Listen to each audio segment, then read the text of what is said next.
Ciao a tutti. Hola a todos. Hello everybody.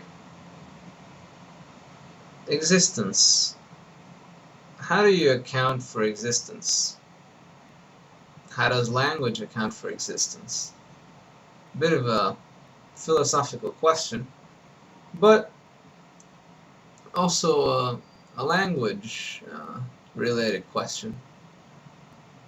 How does your language account for existence?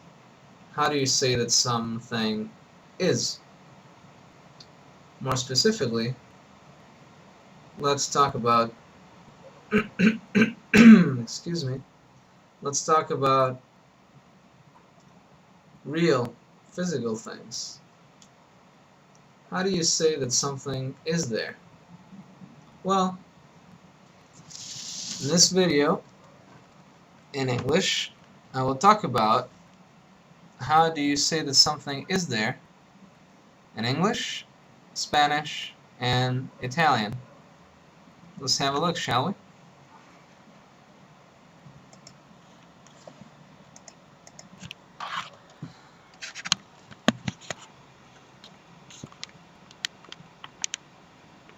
Now that we have a good focus on the screen, let's take a look. Let's say that we're talking about a prince, which is a Latin word in origin originally. In English, if there is a prince, you will say, there is a prince. There is a prince in my country, for example. So, you will use the verb to be, there is a prince, and you will use there, right? There is a prince. So you have a verb and something that really refers to a physical location. There is a prince. Of course, if you say there is a prince, you mean that a prince exists. You are not pointing at anything in particular, but there seems to be some kind of underlying meaning of pointing or designating something when you talk about the fact that something is there. Okay, let's take a look at Italian. In Italian, you will say ci è un principe. E is the third person singular of the verb essere, which is pretty much the Italian equivalent of the verb to be. And ci basically is acting like there. It is pointing at something, designating something. The prince. How do you say it in Spanish? Hay un príncipe. You have this verb, and then the article, and then the Spanish word for prince, príncipe. So far, these are similar. English and Italian are similar. You have the verb to be plus some kind of word that is pointing at a location, right? And then here, just a verb. Let's take, but things are not so as, but these three things are not as different as they seem. First of all, let's take a look at how you say this in the plural. Let's say that there is more than one prince. In English, you will say there are princes in my country. You will have you'll have are because you have a plural, princes. In Italian, you will say ci sono principi. Basically, there are princes. And in Spanish, you will say hay príncipes. Sorry, hay príncipes. So you will use the same verb and with the plural. Let's take a look at this verb. This is the verb haber. This is an old-fashioned verb in English, and I'm sorry, in Spanish, because it's only used for existence and for some and as an auxiliary verb for some verbal tenses. When you use it for existence, you only use the third person singular in the Spanish equivalent of the present tense, which is I. Now, looks like English and Italian are different, but it looks like English and Italian are similar, but Spanish is different. Now let's take a look, let's go back in time a bit and go back to Old Spanish, also known as medieval Castilian in the Middle Ages. How would you say this in medieval Castilian? Okay.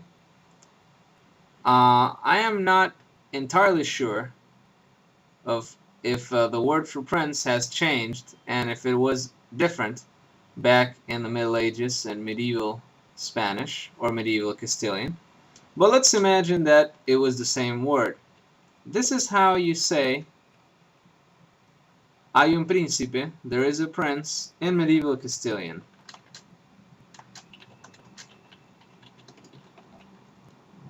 Hay un príncipe.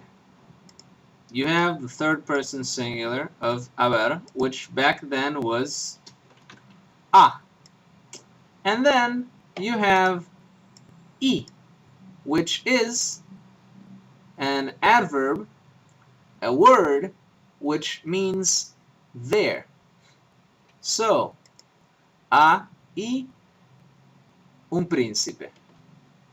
Or this was probably pronounced more like hay un principe. Right? So, it used to be more similar to there is a prince, ci è un principe. You used to say hay un príncipe.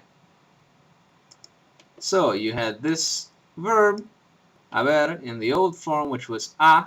The H is not pronounced, just like in French, just like in Italian, just like in Latin, and y, which was a word that meant basically there. Hay un príncipe. What happened? Well, basically, since this is something that was said very, very often, this is a very high occurrence kind of construction in any language. In this world, things do exist, things are there, so every language has, in one way or another, has a way to express this existence.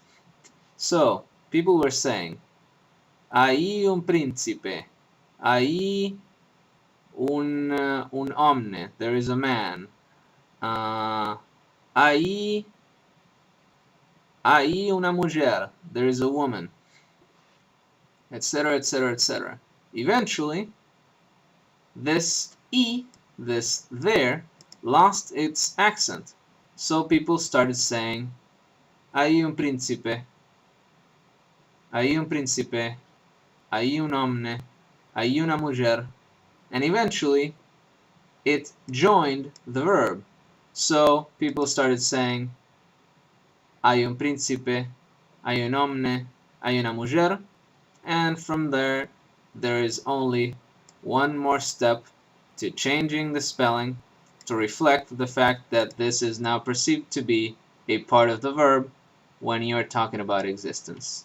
So from hay un príncipe, hay un príncipe, hay un príncipe, hay un príncipe.